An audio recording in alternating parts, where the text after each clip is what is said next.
Do you say something like bless you when you sneeze? Actually, we say if you sneeze and we say someone is missing you. Same, Yeah. same one. We don't say bless you.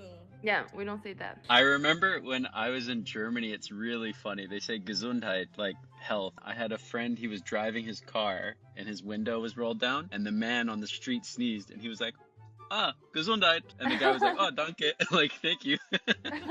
It's like really common. In Korea, we don't really say anything. But recently, like because of like the COVID situation, I heard that like when you sneeze, people kind of like look at each other and say sorry. How's it like in your culture? Let us know in the comments.